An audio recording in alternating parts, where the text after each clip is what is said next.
A church full of grace. The News Church. 자, 이번에 이쪽으로.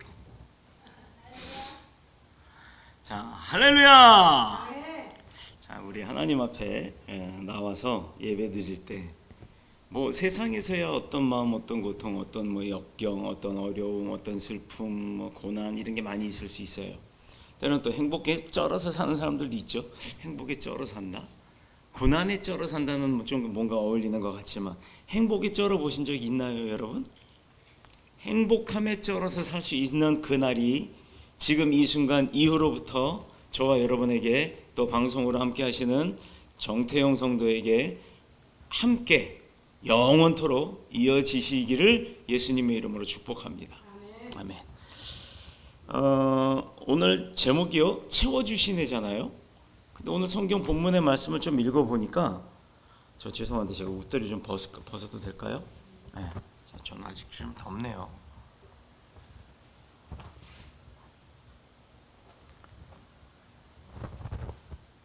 오늘 이어지는 이 성경의 말씀을 보니까 어떤 내용하고 좀 뭔가 비슷하다는 느낌이 안 드나요? 네, 맞아요. 네. 다른 사람들은 대답을 안 하네. 자, 우리가 어린아이 하나가 산상수훈을 듣기 위해서, 그러니까 산 위에서 말씀하시는 예수님의 그 귀한 말씀을 듣기 위해서 모였던 5천 명이 넘는 그 사람들이 모였을 때 굶주렸고, 굶주릴 때 제자들에게 저들에게 먹을 걸 줘라 했는데 먹을 게 뭐가 있겠어요? 그것도 한두 명도 아니고 여자와 노인을 뺀 나머지 인원이, 여자, 노인, 어린아이 뺀 나머지 인원이 5천 명이란 말이에요. 그러니까 숫자로 세워진 사람이 5천이면 그 5천 이외의 여자, 그리고 아이, 그럼 노인들, 이 세 부류는 빼고 센 숫자가 5천 명인데 그 5천 명을 먹이고도 남았다라고 하는 그런 역사적인 기록이 있었죠. 근데 오늘 본문의 내용도 그 비슷한 내용이 나옵니다. 자, 우리가 신앙생활을 한다고 하는 것은 내가 이룰 수 있다 없다, 내가 할 수 있다 없다, 내가 할 수 있을 것이다 라고 하는 어떤 나의 중점적인 그 삶을 이야기하는 것이 아니라 내가 할 수 없는, 나를 배제한 나보다 더 강한 뭔가의 막강한 어떤 그런 힘에 의존하는 것을 우리는 믿음이라고 생각을 하고, 또 그런 믿음적인 부분, 내가 뭐 알지 못했던 어떤 막강한 힘이 있을 것이다, 거기에다가 뭐 내가 기대를 하고 기도를 하면 뭔가 이루어질 것이다 하는 그런 소망을 갖고 있는 그런 존재에다가 우리가 믿음을 심는 것은 신앙이라고 볼 수가 없죠. 우리 예전에 그런 게 있었어요. 원시인 봤어요? 본 적 없죠? 근데 원시인이 있는 줄은 어떻게 알아요? 내가 몇만 년 전에 오스트랄로피테쿠스, 호모사피엔스 뭐 등등등등 이렇게 인류학적으로 사람이라고 했던 형태를 가지고 살았던 어떤 사회적 조직을 꾸미고 살았던 그런 사람들이 살았을 때의 모습을 내가 본 적 없죠. 근데 어떻게 압니까? 지식이라는 거예요. 그거는 내가 보지 못했지만 뭔가 들었다는 건 지식이에요. 듣고 배웠다는 건 지식으로 분류가 됩니다. 자, 그러면 우린 예수님은 봤나요? 못 봤잖아요. 근데 예수님이 살아서 계시고 안진뱅이 일으키고 이거 어떻게 알아요? 성경. 맞아요, 성경. 책에, 성경이라고 하는 이 책 안에 기록으로 있는 것을 보고 우리가 아는 거잖아요. 자, 그렇다 그러면 인류학적으로 얘기한 다윈의 진화론에 의한 인류학적인 사람들이 성장해왔던 그 과거의 이야기나 예수님이 살아서 역사하셨던 2000년 전에 이 역사의 이야기나 똑같은 이야기잖아요. 책을 보고 배운 거잖아요. 그러면 지식이네? 그런데 우리가 여기서 지식과 진리를 구별할 수 있다는 겁니다. 2000년 전 예수님이 살아계셨을 때 행했던 일들이 지금도 일어나나요? 안 일어나나요? 일어나잖아요. 그때 살아계셨던 예수님이 승천하셨고 성령님으로 우리에게 함께 하실 때 그때 있었던 일들이 지금도 믿음 안에서 행할 때 이루어진다라는 거예요. 자, 그러면 몇만 년 전, 더 오래전이죠. 인류학적으로 더 오래전 원시인들이 살았던 그 시대 그 원시인들의 모습을 우리가 지식적으로 배웠단 말이에요. 그런데 우리의 삶이 그 삶을 쫓고 있던가요? 과거의 지식을 배웠으면 지금의 지식은 더 좋아지니까 그 사람을 안 쫓는 건가요? 이게 차이가 있다라는 겁니다. 그리고 여러분 생각해 보세요. 원시인이 살았을 때 어떤 기록이 있었던가요? 기껏해야 뭐 동굴의 벽화 정도? 그걸 갖다 분석하고 해석하는 고고학자들이 뭐라고 생각을 해요? 그때의 언어는 이랬을 것이다. 추정입니다. 그런데 몇만 년 전도 아닌 2000년 전에 예수님이 하셨던 일들은 아주 상세하게 기록이 되어 있어요. 누가, 마가, 요한 등등 12제자들이 기록한 책이 있잖아요. 비록 66권의 성경에 집대성을 해놓은 게 성경책이지만 그보다 더 많은 기록이 있었다고 전해집니다. 여러분 그렇다 그러면 아주 세세하게 본 사람들, 증인들이 있기 때문에 그 증인들의 기록이라잖아요. 기록. 어떤 것이 더 정확합니까? 추정이 정확합니까? 내가 보고 느꼈고 내가 알고 있는 사실을 기록한 이 기록이 더 정확한 겁니까? 오늘 왜 이 말씀을 하냐면요. 우리가 살면서 내가 원했던 원치 않았던 내 삶에 어려움이 닥칠 때가 있고 고난이 닥칠 때가 있어요. 그런데 그 고난을 우리가 자기의 이기심으로만 넘겨가려고 노력을 한다 그러면 그 고난이 해결이 되지 않아서 그냥 뛰어내려서 자살을 하고 약을 먹고 자살을 하고 뭐 차 안에 연탄불을 피워놓고 자살을 하고 하는 등 인생을 종치는 스스로 자기 생명을 끊어버리는 그냥 이 세상이 괴롭다 힘들다 어렵다 라고 생각하고서 그걸 끊어버리는 그런 일들이 벌어진다라는 겁니다. 그런데 믿음 안의 사람은요, 가끔 자살한 사람 장례식에 보면 이렇게 명패 앞에다가 십자가 그림 있고 한 그런 것들이 있는데 전 참 안타까워요. 하나님을 믿는 사람은 왜 자살을 합니까? 자살할 이유가 없는 거예요. 하나님께 매달려 보세요.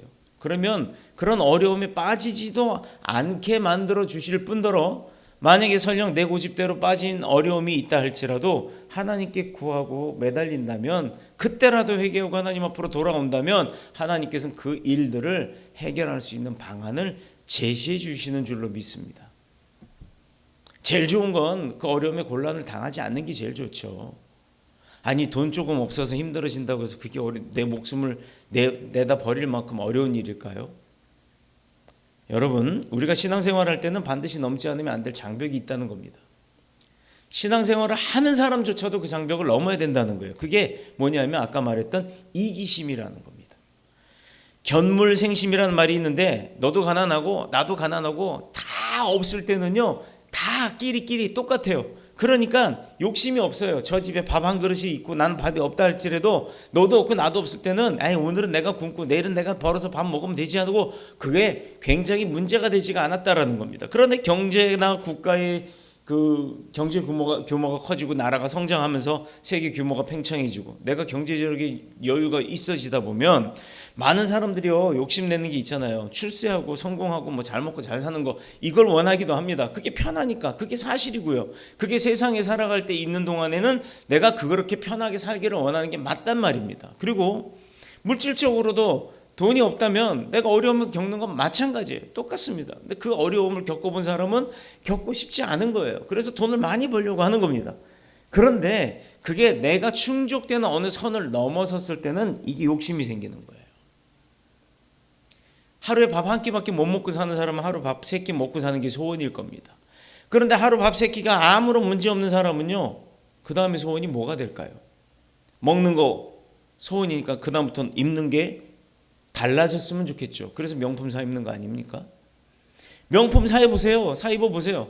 명품 그거 똑같아요. 그냥 명품 사서 입어보면 옷이 좋다라고 하는 느낌 없어요. 나는. 물론 명품 옷이 없지만 명품 지갑이나 시계나 뭐 이런 거 그런 거 갖고 싶어하는 욕구가 있어서 그게 어떻게 선물이 됐든 어쨌든 내가 소유하게 되면요. 그래서요. 그게 뭐 어떻다고요? 명품 시계 있어서 누가 알아봐요? 알아주나요? 그거 있다고 해서 내가 갑자기 지위가 올라가나요? 내 삶이 갑자기 바뀌나요? 그렇지 않다는 겁니다. 이 욕심이 생기면 이기심이 가득 차야 돼요. 은혜가 충만해야 되는데 이기심이 충만해진다는 얘기죠. 그러나 우리가 이 이기심과 욕심의 문제를 넘지 못한다면 그것들이 내 안에 채워져 있다 보면 신앙이 자라질 않는다는 겁니다. 욕심이 많아서 부자가 될 수는 있겠죠. 그러나 내가 가장 필요로 할 때 주변의 사람은 다 잃어버리는 거예요. 이것을 넘지 못하면 하나님의 참된 축복을 체험조차 할 수가 없다는 게 현실입니다. 자, 이유가 뭐냐? 우리 야고보서 4장 2절에 보면 제가 읽겠습니다. 욕심을 내어도 얻지 못하며 살인하며 시기하여도 능히 취하지 못함으로 다투고 싸우는도다라고 이미 야고보서에 기록이 되어 있어요. 또 하나 잠언서에 보면 잠언서 11장 24절 흩어 구제하여도 더욱 부하게 되는 일이 있나니 과도히 아껴도 가난하게 될 뿐이다. 오, 부자가 되면요 뭘 해야 되는 줄 아세요? 선한 영향력을 끼치는 사람이 돼야 돼요. 구제에 힘써야 되고요. 나보다 어려운 사람, 나 어려웠을 때 생각해서 정말 눈물을 짓는 사람들 있고, 그 사람이 막 도박하느라고 어려워진 사람들 말고, 그 사람들은 좀 깨어나야 되니까 고통받게 내버려 두세요. 그런 사람들 말고 정말 열심히 살았는데 불행한 사고를 당해서 갑자기 일을 못하게 돼서 밥을 굶게 되었다든가 등등 이런 사람 많잖아요. 사기를 당했다든가 원치 않은 일로 인해서 고통받고 있는 그런 사람들을 찾아서 내가 좀 부유하면 나눠줄 수 있는 그런 선한 사람의 역할을 할 수 있는 그런 사람이 참된 크리스찬의 모습인 줄로 믿습니다. 그런데 베풀어 주려고 그러면 나도 있어야지 베풀지, 없는데 어떻게 베풀겠어요? 물론 특별하신 분들이 있어요. 나 먹을 거 없는데도 베푸는 분들이 있습니다. 이런 분들이 정말 좋아요. 좋은 분이에요. 근데 그분들이 자기 의를 세우나요? 하나님의 의를 세우죠. 그런데 어느 정도 내가 먹고 살만하면 이제는 축적하는 데 목적이 있는 것이 아니라 베푸는 데 목적이 있어야 되는 줄로 믿습니다. 우리 교회 목회자들이 왜 사업을 하는 줄 아세요? 우리 교회가 선포했잖아요. 1년 중에 짝수회는 해외, 홀수회는 국내 선교 간다고 했습니까? 안 했습니까? 했죠. 그게 언제 끊어졌어요? 코로나 직전 2020년까지도 우리는 선교했습니다. 21년에 선교했나요? 22년에 했나요? 23년에 했나요? 못해요. 왜 못합니까? 재정이 없어서 못하는 거예요.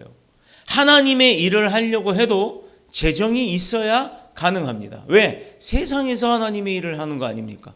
세상에 필요한 도구인 돈이 그 속에 쓰여질 때 세상에서 내가 개같이 버는 돈이라 할지라도 하나님의 뜻 안에서 진짜 하나님의 이름으로 사용되어지는 물질은요 정승같이 사용되어지는 줄로 믿습니다. 돈을 벌어서 물질로 쓰는 거예요. 이게 얼마나 멋집니까? 그런데 내가 먹고 살기도 급급한데 사역을 할 수 있겠어요? 아까워지는 마음이 들겠죠. 그렇게 되면 안 되는 겁니다. 하나님께서 주신 건데 하나님께 드리는 건 당연한 거 아니에요?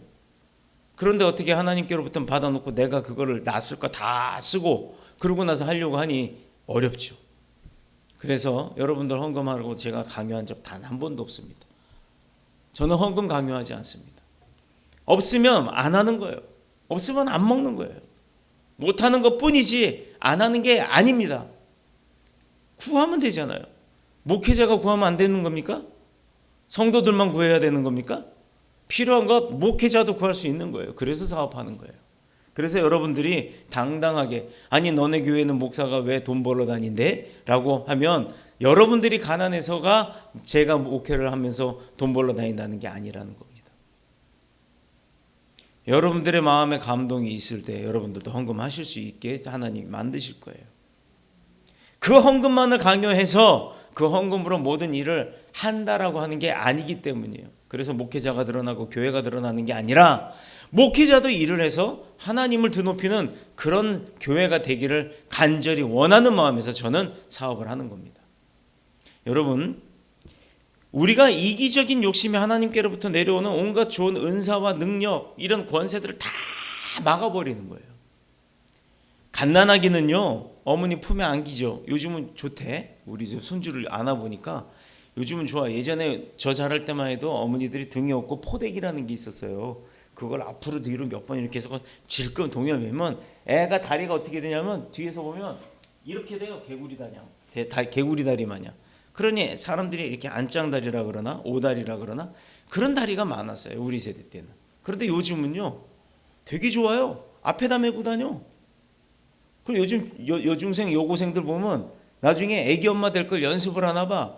등에 매라고 사준 배낭을 앞에다 메고 다녀 이러고. 그래서 그런가요? 요즘은 애기 아빠고 애기 엄마고 간에 아이들을 앞에다 안고 다니는데 그거 해보니까 저도 해봤거든요. 편하더라고요. 아이도 편해요. 서로 마주보고 얼굴도 볼 수 있고 좋더라고요.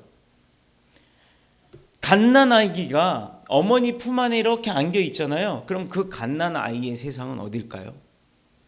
그 갓난아이가 보는 세상은요, 어머니 품 안이에요. 그 이상을 알 수가 없어요. 자, 기어다니는 어린아이. 그 아이가 좀 컸어요. 이제 막 엄마 하고 기어다닙니다. 그러면 그 기어다니는 아이가 바라보는 세상은 그 기어다니는 아이의 눈높이가 다인 거예요. 여러분 기어보세요. 고개 한번 들어서 하늘을 보려고 하면 뒷목이 땡겨갖고 볼 수가 없어요. 이렇게 서서 바라보는 눈높이와 그 바깥 세상을 기어다니는 아이는 알 수가 없다라는 겁니다. 자신의 감정이나 의사를 표시할 때도 대부분 울거나 떼쓰는 걸로 끝나요. 근데 요즘은 우리 주변에도 보면 어른들이 이렇게 울면서 떼쓰는 사람들 참 많아요. 그죠? 어린아이 같은 어른들이 많습니다. 이유가 뭘까요? 말하는 능력, 또 언어의 장벽 이런 게 막 걸려 있어서 그럴까요? 사람의 성장은 가로막힌 장벽을 넘어갈 때 있다라는 겁니다. 그래서 주기적으로 어떤 사람이 잘 살다가도 어려울 때가 오기도 합니다. 그거 포기하지 말라는 거예요. 그거 넘어가면 돼요.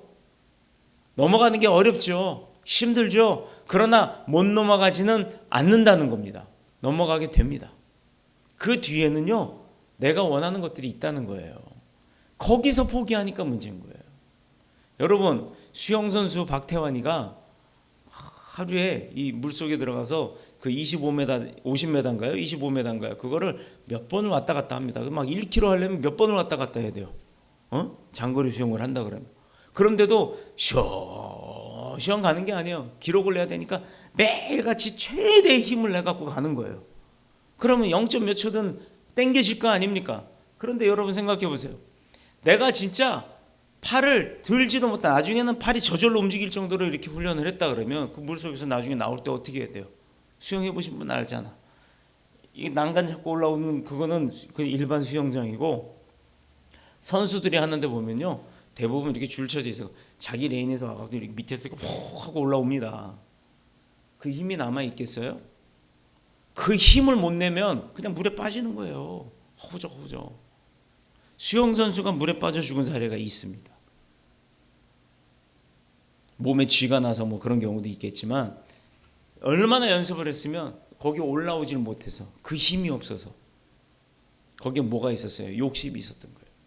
내가 꼭 이번 대회에서 1등 할 거야 하는 욕심 때문에 훈련을 하다 물에 빠져 죽은 훈련 선수가, 수영 선수가 있었어요. 자, 이렇게 가로막힌 장벽을 넘지 못할 때 실패하는 것처럼, 그걸 믿음도 그걸 넘지 못한다면 소원성취 앞을 가로막고 있는 그 장벽을 넘어야 내가 원하는 걸 얻을 수 있다라는 거예요. 그런데 사도 바울이 고린도전서 13장 11절에 내가 어렸을 때는 말하는 것이 어린아이와 같고 깨닫는 것이 어린아이와 같고 생각하는 것이 어린아이와 같다가 장성한 사람이 되어서는 어린아이의 일을 뭐했다? 버렸다라고 합니다.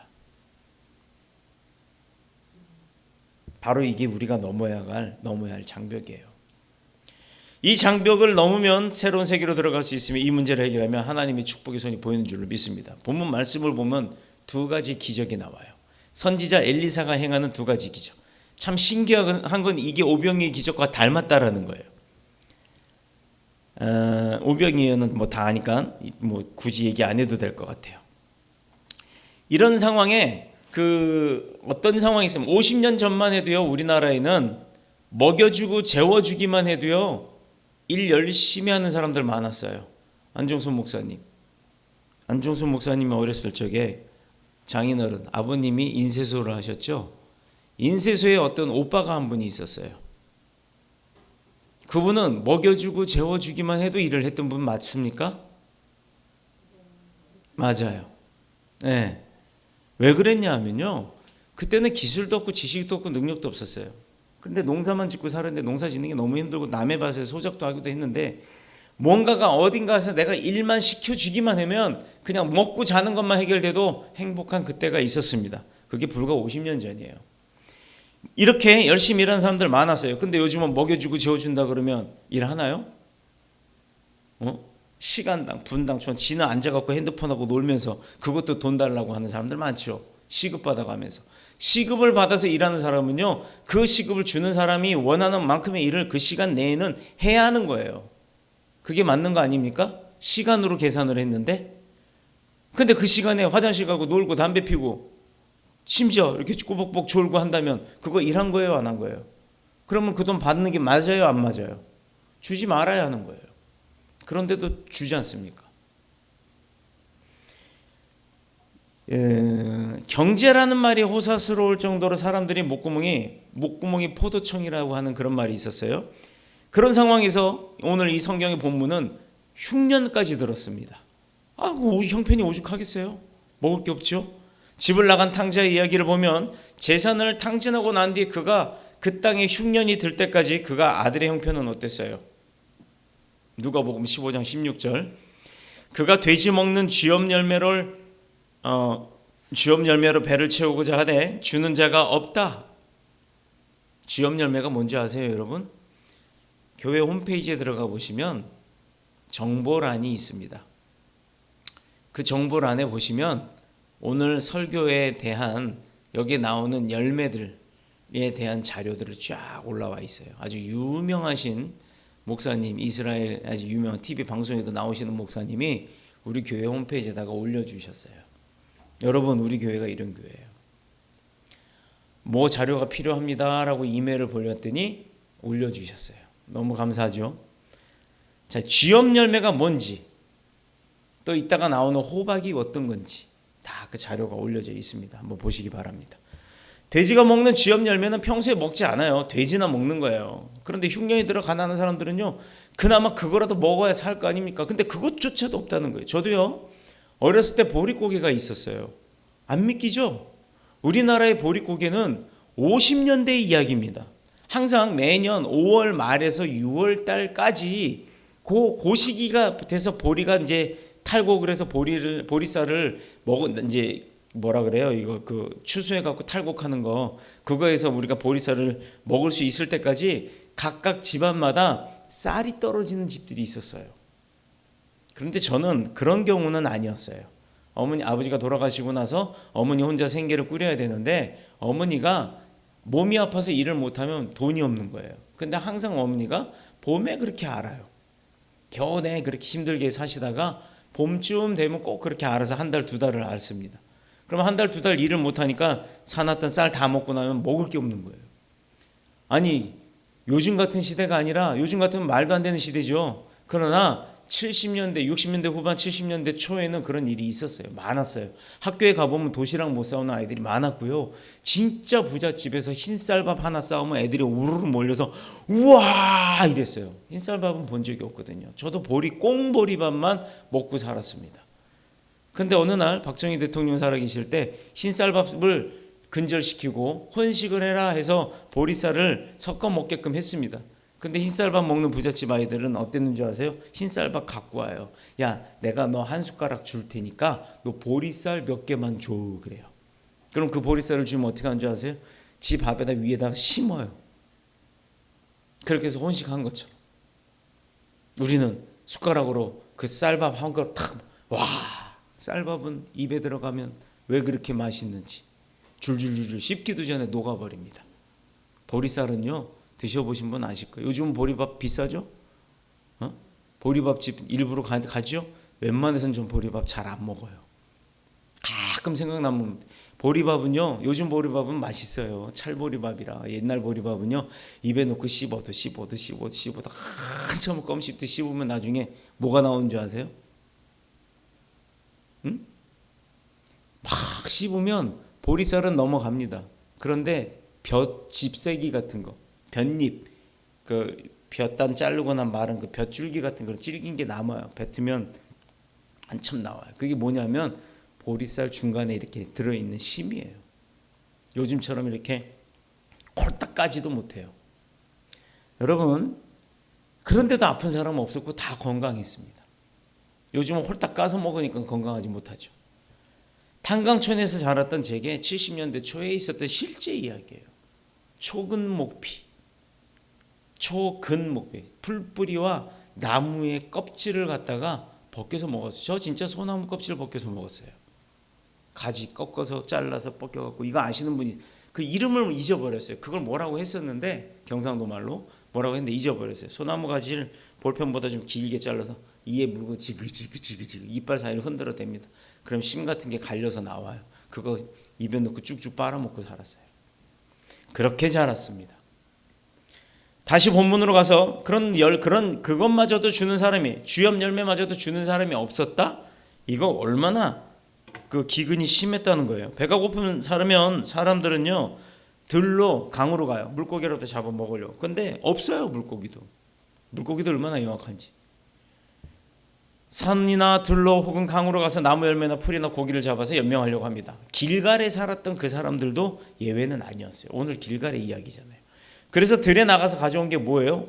본문에서는 이것을 들포도덩쿨이라고 얘기하죠. 오늘 들호박입니다.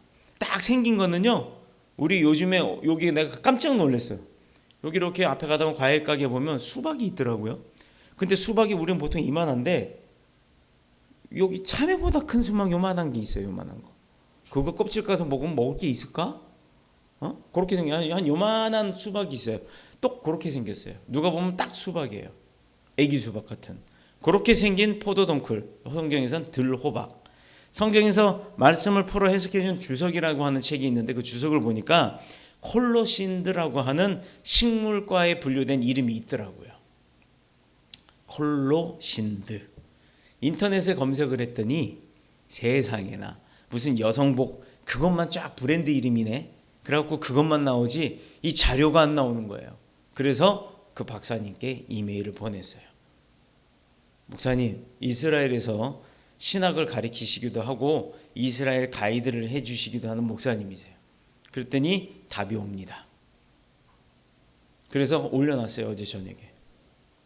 교회 홈페이지를 보시는 분들은 알 겁니다. 교회 홈페이지를 보시면 아주 있어요. 노란색이에요. 근데 오렌지처럼 예쁘게 생겼어요. 근데 들판에 우리는 사막으로 인지하고 있는 이 광야 들판에 그게 자라요. 물론 많지는 않습니다. 여기서는 성경에 밭이라고 하는데 우리가 말하는 그런 큰 밭이 아니에요. 덩쿨 몇 개 있는 거예요. 텃밭도 안 돼요. 자, 오렌지처럼 둥글고 노란색의 열매로 그 맛이 매우 쓰다는 게 문제입니다. 엄청나게 써요. 사람이 먹으면 복통과 신경통을 일으키고 많이 섭취하면 생명에 지장을 줄 정도로 아주 엄청나게 쓴 과일, 야채라고 해야죠. 이런 식물입니다. 그런데 오늘 본문 40절에 보면 뭐라고 돼 있어요? 이에 퍼다가 무리에게 주어 먹게 하였더니 무리가 국을 먹다가 그들이 외쳐 이르되 하나님의 사람의 솥에 죽음의 독이 있나이다. 죽을 정도로 쓴 독이 있나이다. 이 얘기예요. 그만큼 쓰다는 얘기예요. 못 먹겠다 이거예요. 오죽 없었으면 그걸 갖다가 삶아 먹으려고 국을 끓였는데 먹지 못할 것인 줄 알고 있었는지 몰라요. 이 선지생도도 자신이 들에 가져온 이 열매가 먹지 못하는 것이다라는 생각 못하고 갖고 온 거예요. 얼마나 배가 고팠으면 그걸 갖고 왔겠어요. 이 열매가 가진 독성은 국물을 아무리 늘려서 이렇게 불려서 희석해서 끓인다 할지라도 치명적인 독을 갖고 있을 만큼의 큰 이 독이 있었다라는 거예요. 그래서 선지자 엘리사가 뭐라 그랬어요? 다음 절에 한번 볼까요? 엘리사가 이르되 그러면 가루를 가져오라 하여 솥에 던지고 이르되 퍼다가 무리에게 주어 먹게 하라. 근데 이 솥 가운데 독이 없어지니라라고 돼 있죠. 이 가루가 뭘까요? 제가 여러분한테 팁을 하나 알려드릴게요. 저희도 가난해서 쌀 떨어지면 뭐 했다고요? 나무 껍질 먹었다 그랬죠. 그럼 저희 어머니가 풀을 캐와요. 풀뿌리. 그게 당긴지 뭔지 모르겠어요. 좌우지간 써요. 쉽지 않아요 먹기. 그런데 그건 풀뿌리 같은 걸 캐왔는데 그걸 갖다 물에다 넣고 밥을 하는 게 아니라 국을 끓입니다. 엄청나게 써요. 아마 제 생각으로는 그게 당긴 것 같아요. 당기는 엄청나게 씁니다. 근데 어머니가 거기다 꼭 뭘 풀어요. 그게 뭐였느냐? 밀가루였어요. 그래서 저는 이 성경에 나오는 저 가루가 밀가루일 것이다 라고 추정을 하고 주석을 봤습니다. 맞아요. 밀가루였어요. 밀가루가 그 쓴맛을 중화시키는 역할이 있더라고요. 자, 이때 엘리사도 그렇게 했어요. 그래서 어딘가 남아있는 밀가루를 가져오겠고 그 밀가루를 솥에 넣었더니 독이 사라졌다고 합니다. 이것은 우리 여기 그 열왕기하 2장에 보면 선지자 엘리사가 여리고성에 그 나쁜 물 쓴 마라의 물에 소금을 넣어서 고쳤잖아요. 먹을 수 있는 물로 바꾼 것처럼 이 엘리사가 참 지혜가 많았던 것 같아요. 지식이. 이 하나님으로부터 배운 지식이죠. 나쁜 물과 소금의 상관관계나 독에 든 솥에 밀가루를 뿌려서 그 독을 제거한 과학적인 근거는 알 수가 없어요. 저는 몰라요. 그런 뭐 지식이 있는 거 없으니까. 그러나 분명한 사실 한 가지는 이런 기적을 통해서 하나님께서 우리에게 뭔가 말씀하시고자 하는 게 있다라는 거죠. 이게 뭘까? 이게 뭘까? 오늘 이게 답이에요. 또 하나의 사건, 두 번째 사건은 보리떡 20개와 채소 한 자루를 가지고 선지생도 100명의 장정들을 배불리 먹이고도 많은 양이 남았다라는 거예요. 여기서 처음 만든 떡이라고 하는 게 뭘까요? 이스라엘의 율법대로 기억된 율법에 그 기록된 대로 첫 소산을 하나님 앞에 드리는 거예요. 우리 세상에서 내가 아들을 낳고 딸을 낳고 자녀들이 성장해서 처음 취직을 해갖고 직장 가면 처음 받은 월급 가지고 뭘 하죠? 뭐래? 양말? 이제 줄어들었네 그게. 이제 양말 한 켤레로 바뀌었어? 몰라? 야, 이거 참 세상이 어떻게 된 거야.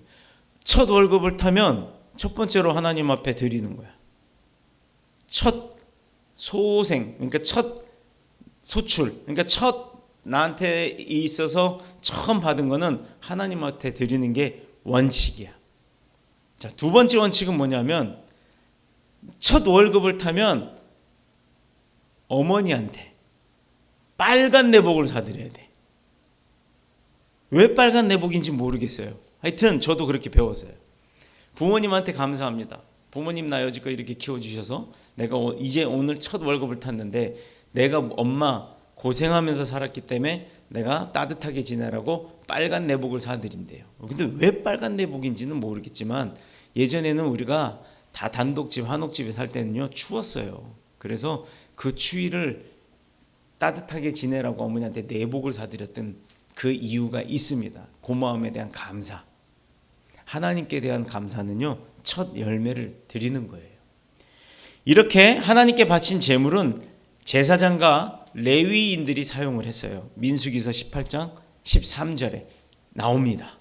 제가 하는 이야기가 아니고 이것을 선지자 엘리사에게 가져왔고 엘리사는 이 음식을 선지학교의 모든 생도들에게 나눴다는 거예요.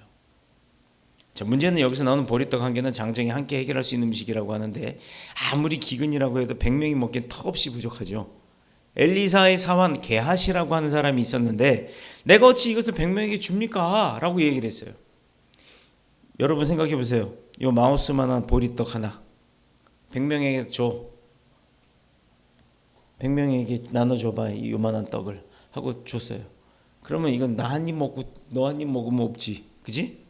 그지? 근데 이걸 100명에게 어떻게 나눠주냐? 요만큼씩 콩알만큼씩 띄워주냐? 그 이야기를 하는 거예요. 아니 이거 하나 가지고 어떻게 100명에게 나눠줍니까? 그랬어요. 근데 엘리사 선지자는 뭐라 그랬습니까? 나눠줘. 먹고 남을 거야. 이게 무슨 믿음이에요? 미친 거 아니에요? 환장할 지경이지. 요만한 거 100명한테 나눠주려는데 나눠줘도 먹고 남는데요. 이해가 안 돼요. 근데 게하시도 참 대단해요. 행했다는 겁니다. 누구의 말에? 엘리사의 말이 아니에요. 엘리사가 그랬잖아요. 엘리사가 말은 했습니다. 그랬더니 이걸 어떻게 100명한테 나눠줍니까? 라고 의심했잖아요. 게하시가. 그런데 엘리사가 다시 이야기합니다. 여호와의 말씀이 그들이 먹고 남으리라 라고 하셨다고. 이 말을 게하시도 군말 안 하고 순종했다는 거예요. 우리가 배워야 할 게 이거예요. 하나님이 하라고 하면 불구덩이라도 들어가는 겁니다. 안 탄다고요. 그 믿음이 없으니까 안 되는 거예요. 100명의 장정들이 먹고도 남을 양. 그런데 말씀대로 순종했더니 실제로 먹고 남았다. 이 본문에 나오는 두 가지 기적을 통해서 무엇을 알 수 있습니까? 우리는 하나님의 은혜가 아니면 살 수 없다라는 거예요. 하나님의 은혜입니다. 하나님께서 자비의 은총을 우리에게 베풀어 주셨다는 거예요. 그래서 됐다는 거예요. 내가 한 게 아니고 우리가 한 게 아니고 하나님께서 이루신 거란 얘기예요.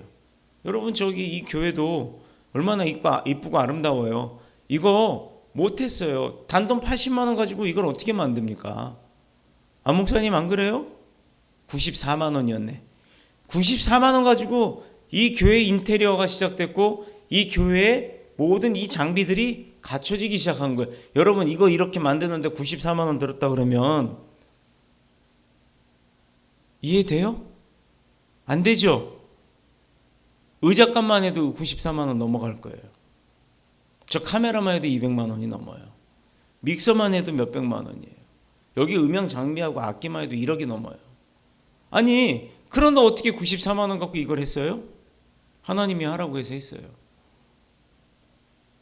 인테리어 견적내라 그래서 견적냈더니 턱도 없는 94만 원이 전 재산인 제게 인테리어 견적은 5,700만 원이었어요. 무슨 이 코딱지만 한데 5,700만 원의 인테리어. 제가 바란 건 되게 럭셔리였거든요. 지금 이런 분위기였어요. 물론 이거보다 좋았겠죠 그들이 하면. 그런데 5,700이 어디 있습니까? 하나님이 그 다음부터 뭐라 그러세요? 인건비 빼. 인건비 뺐어요. 반값이 훨씬 줄어들었습니다. 그런데 그 금액도 없어요. 너한테 전 재산이 얼마야? 100만 원도 안 됩니다. 저도 몰랐어요. 그래서 안 목사님한테 전화했어요. 바로 기도 끝나자마자. 우리 얼마 있어요? 그랬더니 94만 원이 있대요. 그럼 그거 나 좀 달라고. 뭐 하려고 묻지도 않아요. 달라니까 알았다고. 군말 안 해요. 여기 교회 설립 때문에 와서 기도하고 있는 거 알고 있었기 때문에. 그걸로요 94만 원 있어요. 하나님 이걸로 어떻게 해요? 네가 공사해라. 여러분 저는요 목공일을 해본 적이 없어요. 망치질도 못해가지고 못질하다가 맨날 손톱 때려서 그 망치 이렇게 잡고서 때리는 거 그걸 사갖고 할 정도니. 그런 제가 이걸 어떻게 하겠습니까? 근데 여러분 지금 이게 되어 있죠? 예쁘죠? 누가 하신 거예요? 제가 한 거 아니에요. 하나님이 하신 겁니다. 저는 그래서 이거 공사할 때 신었던 신발 버리지 못하고 있어요. 은규야 잠깐 나가서 계단 올라가지 말고 계단 옆쪽에 가보면 쓰레기통이 있는데 보면 신발 너덜너덜한 거 하나 있어. 그거 좀 가지고 와봐. 한 켤레가 있을 거야.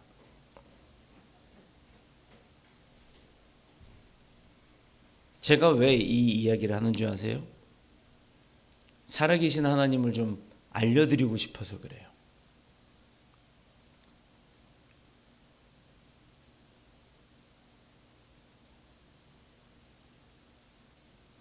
쓰레기통이 있는데 있나? 갖고 오네. 맞아. 안 더러워. 그 빨아놓은 거야. 빨아놓은 게 그래. 들어온 거 아니야. 이거 빠른 거야. 손을 왜 털어? 안 더럽다고. 여러분 카메라에 보일지 모르겠어요. 이 신발입니다. 바닥도 이렇게 되고 앞도 이렇게 되고 이거요. 제가 못 버려요. 버릴 수가 없어요. 왜 못 버리냐면 보세요. 이것도 여기도 다 떨어졌고 이것도 다 떨어졌고 이거 신을 수 없는 신발입니다. 그런데도 왜 이걸 아직 버리지 못하고 그렇게 놔뒀느냐?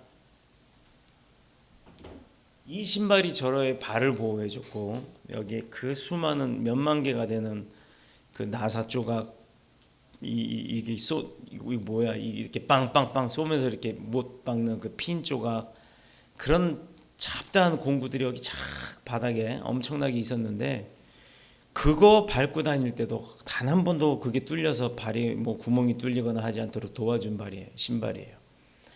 이 신발 원래 새 거였습니다. 2달 동안 공사하고 나서 이렇게 된 거예요. 그런데 신발이 이렇게 다를 정도인데 손은 멀쩡했다는 겁니다. 이거 하나님의 보호하심 없었으면 이렇게 못해요. 그리고 여러분 보기에 아름답죠? 이걸 이제 하나씩 뜯어보면 이 안에 나무 다 대놓고 하는 공사 사진이 교회 홈페이지에 있습니다. 수천 번, 아니 수천 번이 아니죠. 수만 발.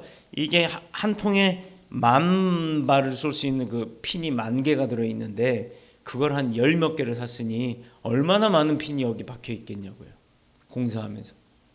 보시는 이 위에 몰딩 같은 것도요, 그냥 붙여놓은 게 아니에요. 탁탁탁탁탁탁 쏴야 돼요. 그러고 나서 또 매 저녁 청소해서 깔끔하게 정리해놓고 그러고 퇴근이 아니지, 아침 출근이죠. 바로 밤새서 공사를 했습니다. 이게 하나님의 은혜예요. 하나님이 하시면 저 같은 무지랭이도 이렇게 예쁜, 프로는 아니지만 이렇게 예쁜 성전을 만들었다는 거예요. 근데 또 하라? 못해요. 기억도 안 나요. 어떻게 했는지도 몰라요. 저 유리문 혼자 저 문짝 하나가 얼마나 무거운지 혼자 들지도 못해서 쩔쩔매다가 저거 달아보기도 전에 깨트렸어요. 머리 위로 쓰러졌습니다. 앉아서 저 문짝 밑에 틀 작업하고 있는데 뒤에 세워놨던 유리문이 제 머리 위로 깨져 탁 치고 들어왔어요. 그런데도 얼마나 감사해요. 유리가 박살이 났는데 머리는 하나도 안 찢어졌다는 거. 그래서 저 자신했어요. 야, 이 공사활동은 나 다치지 않겠구나. 하나님이 함께 하시니까. 찬송 틀어놓고 울며불며 하다가 이거 어떻게 해야 될지 모르면 막 울면서 기도합니다. 하나님, 이거 못해요. 어떻게 해요? 나 몰라요. 어떤 방법으로 달아야 돼요? 달아도 자꾸 안 맞아요. 저 문짝 탔는데 진짜 일주일 걸렸고, 저 문짝 뜯어보시면 나사자죽이 한 100개는 될 거예요. 내가 목수였잖아.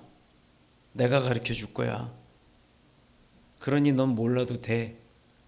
이 말씀 한마디가 우리 교회를 만들어 주시게끔 하신 겁니다. 이런 하나님이 살아계시지 않아요? 저는 그런 하나님을 만났고 우리 성전을 그 하나님하고 같이 만들었다니까요. 예수님하고. 그래서 제가 이 성전이 그렇게 마음에 아파하는 거예요. 그것도 모르고 여러분들은 와서 앉아 계시는 겁니다. 이 성전이 어떻게 만들어졌는지가 여러분들이 아셔야 될 이유가 있어요. 제가 만들었다를 자랑하는 게 아니라 아무것도 할 수 없었던 저에게 하나님께서 임하시고 제 손을 써서 하나님께서 일하신 거예요. 저는 여기 수술했잖아요. 여기 인대 끊어놨어요. 여기 무슨 증후군 생겨서. 육신은 이렇게 나약합니다. 그런데 하나님은요 강해요. 이런 나약한 육신도 하나님이 쓰시니까 강한 목수들만큼 일을 해요. 여러분, 뭐가 두렵습니까? 뭐가 어렵습니까? 옆에 든든한 하나님이 계시잖아요. 성령님이 이끄시잖아요. 예수님이 지켜보시잖아요. 응원하시잖아요. 그래서 우리에게 필요한 걸 채워주시잖아요. 본문을 보면 흉년에 먹을 것 없어 많은 사람들이 위기를 만났지만 그 오병이어의 기적이 계속해서 일어나고 있다는 게 나오는 겁니다. 이때만 있었던 게 아니에요. 우리도 살아계신 하나님을 믿는다면, 그 믿고 있다면 믿고 있는 만큼의 역사하심이 우리에게도 있는데, 내가 지금 원하는 대로 되지 않는 것은 하나님을 믿지 않는 거기 때문에 그래요. 그만큼 믿지 못하기 때문에 그런 겁니다. 사람들은 늘 모자라는 존재로 살 수밖에 없어요. 가나의 혼인잔치가 있죠. 여기까지만 얘기하고 오늘 말씀 마무리할 겁니다. 가나의 혼인잔치에 예수님이 와 계세요. 그런데 재밌는 일이 벌어집니다. 아니, 결혼식 혼주가 잔치를 치는데 음식을 모자라게 준비했겠어요? 넉넉하게 준비했겠죠. 근데 그 중에 포도주가 있었어요. 근데 사건이 터집니다. 포도주가 모자라게 되는 거예요. 그랬더니 그 여인이 와가지고 혼주의 주인이 와가지고 주님 앞에 포도주가 모자란다고 얘기를 해요. 여기 이상하지 않아요? 주님이 술 파는 술장사예요? 주님도 손님이었어요. 예수님도 손님으로 갔는데 꺼다놓은 보릿자루 마냥 옆에 앉아 계시고 자기들끼리 즐기고 먹고 마시고 놀고 다 하다가 술이 떨어지니까 예수님 앞에 와서 술 떨어졌다고 얘기하는 이 이유 왜 그랬을까요? 여러분 한번 얘기 좀 해보세요. 왜 그 여인이 주님 앞에 와가지고 주님 술이 떨어졌어요 라고 얘기를 했을까요? 왜? 그리고 술은 왜 떨어졌을까요? 생각해 보셨나요? 사람들이 과하게 술을 먹은 거예요. 술의 양은 분명히 충분합니다. 주인이 그거 계산 못했을까요? 그런데 술이 떨어졌다는 건 먹다 보니 술을 먹고 꽐라가 된 거예요. 그런데 재밌는 일이 있어요. 술 떨어졌으면 양조장 가서 술을 사와야 될 거 아닙니까? 그런데 주님이 그 잔치를 개최한 것도 아니고 주님이 주인도 아닌데 왜 주님한테 와서 술 떨어졌다고 얘기를 했을까요? 제 생각에는요, 그곳에 모인 사람들이 너무 지나치게 마신 거, 그래서 술 떨어진 거예요. 욕심 때문에 술이 모자란 거예요. 내가 한 잔 더 먹어야지. 맛있네, 더 먹어야지. 그러다 보니 술을 먹고, 에이 모르겠다, 오늘 그냥 좀 기분 좋은데 취하기나 해야겠다. 이게 술입니다. 여러분, 술 먹지 말란 말 성경에 없어요. 그러나 그 말이 없다고 해서 술 먹으면 된다는 얘기가 아닙니다. 물론 성경에도 포도주 먹는 잔치에 포도주는 음식으로 취급이 되어서 와 있어요. 그런데 음식으로 먹는 포도주는 문제가 안 된다는 얘기예요. 근데 그게 욕심이 지나쳐서 포도주가 술이 되어지고 내 정신까지도 놔버리는 단계까지 간다면 그게 문제가 된다는 겁니다. 그래서 죄를 저지르게 되고, 욕 안 하고 사회적으로 잘 사는 사람도 술 취하면 욕 잘해요. 숨겨져 있는 걸 막 표출해도 자기가 그 통제를 못하기 때문에 그러는 거예요. 정신 통제를 잃으면 그 사탄한테 끌려가기 때문에 주님은 술 먹지 말라라고는 안 했어도 네 몸에 해로운 건 하지 말라라고 하신 겁니다. 술 먹으면 해로운 거예요, 안 해로운가요? 좋아요? 좋아요.